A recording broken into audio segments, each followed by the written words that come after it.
We'll have another go. I've got a pokey stick.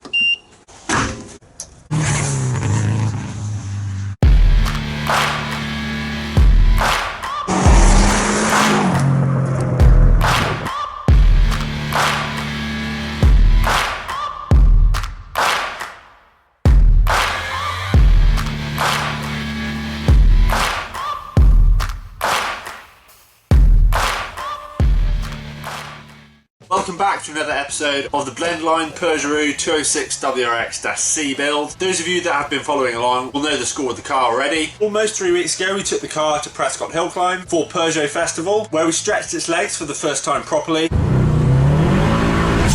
Overall, the car performed really well. However, I think it can do better. You see, other than the alignment, we haven't done any real setup with the car yet. The next thing I want to do is corner weight the car. This can also be called corner balancing. We have 4 scales for each wheel. These go under all 4 tyres. Then we can weigh the gross weight. It will also give us ratios front to rear, left to right, etc. The goal is to get as near 50-50 weight distribution as possible front to rear. But the main reason to balance the car is to make left and right turns feel roughly the same. Challenge I have doing it in here, I know for a fact the floor is not flat. The first job I need to do is get a spirit level and try and get these weights under the car. I may have to pack some spacers under the weights, probably on the near side, to start with the car nice and level. Before you get started weighing the car, it's always good to make sure that you've got everything out of the car. Otherwise, if you forget and you leave something in there, the job has to be done again. For example, if you're really particular, you'd want to make sure that your driving gloves are where they're going to be most of the time, and making sure all of the excess weight is out of the car.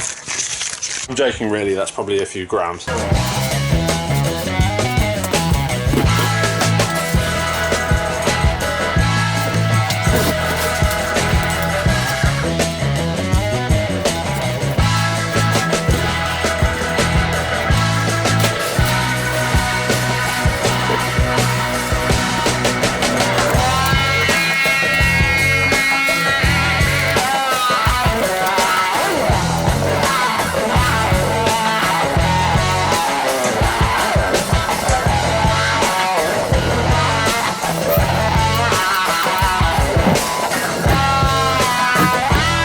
Next, I need to check if all the scales are working and zeroed.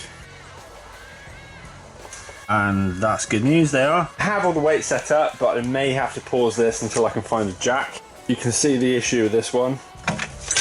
This scissor jack sounds like it's about to explode. So once I get a jack sorted, I can continue. Found a jack.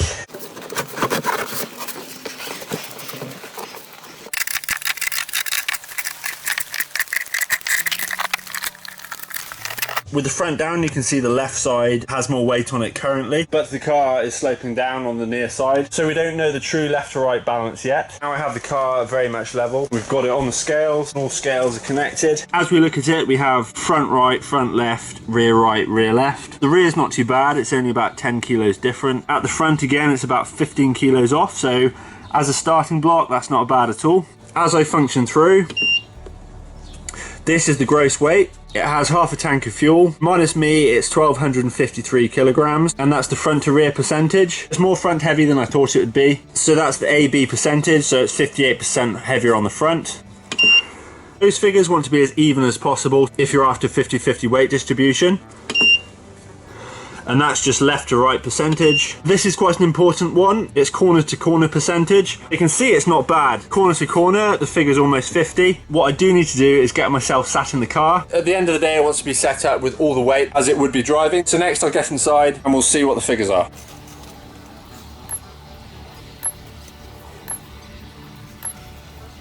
I'm sat in here, I'm about 90 kilos. I should have brought in something to press the buttons. I've got a pokey stick. With me inside the car, it's 1,344 kilograms. Curb weight of an 03 Impreza, I think, is 1,380 kilos. So I've really got a bit of weight saved. That is very good considering I have all of this roll cage. The front to rear weight distribution hasn't changed a lot. With me now in the car, however, it has thrown off the corner to corner percentages. So this is where it gets quite complicated to try and figure out exactly what I want and where to start. If I can get away with dropping the front left slightly, it's good for the left to right. It should also start to even out the weight on the rear. See what we can do. I have just taken note of the start figures with me sat in the car, so I'll just drop them down on here. Then I can start on the suspension. In order to change the balance, it's very simple. On the coilover suspension, adjusting the ride height in each corner will make a difference to the figures on the machine. I could well get this wrong, let me know if I am, but I think I'm going to drop some weight on the front left as a start. I don't know how much by, so it's just trial and error for now, and I'm hoping I can do it with the wheel on. Just jack this corner up to make it a bit easier. So now I should be able to do it by hand.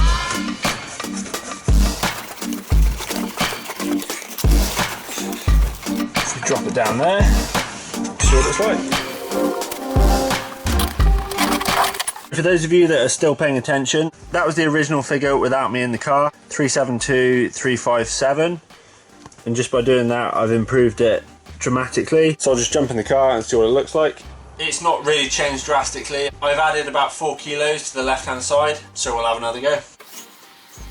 Next, I'll do the same on the rear. I'm going to drop a bit more weight on the near side to counter my weight on the opposite corner, and then we'll do another check. Before I go any further, did anyone spot the obvious mistake I've just made? It's very easy to miss some elements of this job. I had the driver's door wide open while I was taking the readings. This will disrupt the weight quite a bit. If you look at that figure there, call it 360. Door wide open, 5 kilos onto it. So I'll jump back in, I'll try and look out the window, and then we'll go from there. What have we got? Most of the weight is off the rear left, 275. So I'm going to drop that down and hopefully it'll improve it overall. This becomes a tedious but necessary job.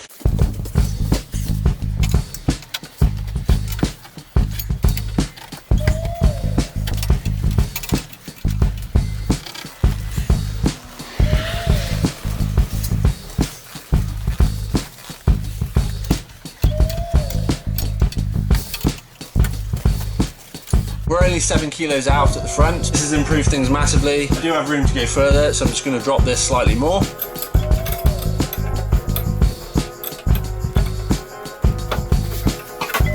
Right, let's see what we got. That's pretty good. The back is still a way off, but I'm not as concerned about that. It's the front now that's evened up. I could lower the offside rear just to even it out a bit more, so I might do a couple of turns on that, then we're somewhere near. On second thoughts, I'm not going to drop the offside rear. It would improve the front slightly. It would actually make the rear worse. There's more of a discrepancy there. So for now, I think that's a really good result. I also have to factor in things like it's not exactly the perfect surface to work from. Getting any closer than say 4 kilograms is really negligible. I am also concerned with the ground clearance for the exhaust at the rear. Changing the front to rear weight distribution is not really an option at the moment because I would have to jack the front up even higher, and it's already high as it is. This setup is optimum for just me as a driver, as mostly I'll be doing solo driving. If this was a stage rally car, obviously you'd want your co-driver sat in the passenger seat so you can account for them as well. Considering at the start of this video the front to left was about 30 kilos out, and now we're down to about 4, so in a short amount of time we've made good improvements. The whole idea is to have more of a predictable car. If you're making a left turn or a right turn, it will feel similar. Now that we have weighed the car, moving forward, if I add anything or need to move the weight around, I know I need to get it to the rear of the car rather than the front. And any weight that can be saved from the front is a really good idea too. I have recorded all the current data that we're left with now, so I can get it back off the scales and then we can move on to the next job.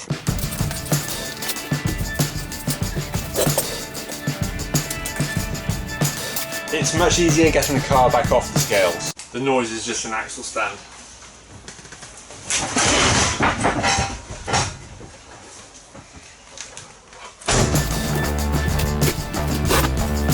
Next, I'm going to adjust the camber on the front. Camber is the vertical angle of the wheel itself. Negative camber is where the top of the wheel is leaning to the inside of the car. Positive camber is where the top of the tyre is actually leaning out. At the moment, I have a degree or 2 of negative camber. Once again, the floor is not perfect. This means I will just be relying on the markings on the top mount. The maximum negative camber would be moving the strut all the way in. At the moment, it's quite a conservative setting. I'll give these top mounts a bit of a clean up so we can see the markings, and we'll go for an adjustment.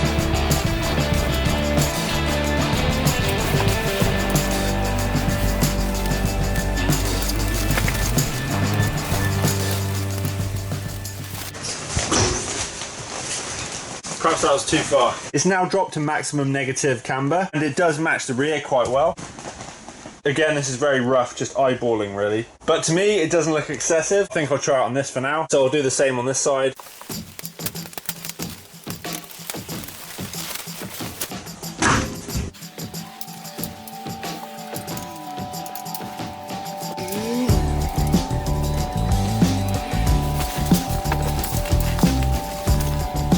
I did say this was on maximum adjustment, but you can see those bolt holes there, so I could take them out and go even further. Looking at it, I would say it's about 3 degrees negative camber. If you're using the car mainly on the road at the moment, I wouldn't want to go much further anyway. The reason I'm not adjusting the back is for the simple fact that there is no adjustment on the rears. From the factory, you do get camber bolts on the uprights where it mounts to the hub on the front. At the rear, however, you don't get those, so you'd either have to install camber bolts or get adjustable top mounts. I have noticed what is a little concerning. You see this cover for the damping? It has got really hot at some point, as it should look like this one. That could be an indicator that this area is getting very hot, which is not great, so we'll have to monitor that. With the 24-way damping adjustment on each corner, it is 6 clicks off the stiffest adjustment, and even for the road, I still feel it could go slightly harder. I'll go an extra click in each corner. When we took the car up the hill at Prescott, we did fear there was some wheel arch scrubbing, especially on the offside rear. On further inspection, I do believe we just have mould marks on the side of the tyre wall. I think the reason why we thought there was scrubbing was down to the fact the tyre stickers came off this wheel and it was just flapping on the wheel arch. At least it's only a cosmetic issue. We now have a basic corner weight setup. We have more camber on the front. We've made a minor damping adjustment. It's good to know now what the vehicle weighs overall. I know this episode was slightly more technical. Leave a comment below with what you'd like to see more of, whether it's builds, car shows, driving the car. Let us know down below. Next, I need to see if the changes that I've made are an improvement. I've made it out to the Black Mountains. We have some twisty, undulating roads up there, so we'll see how it performs.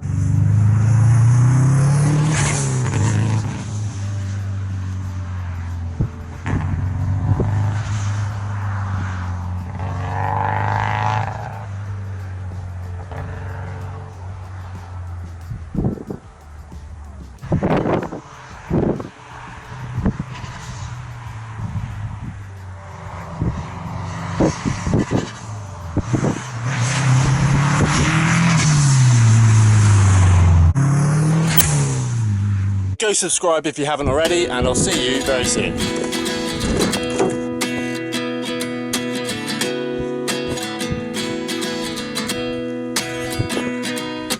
At 29 and I find myself wondering what did happen to the last 10. I ran away with my life, fast forward.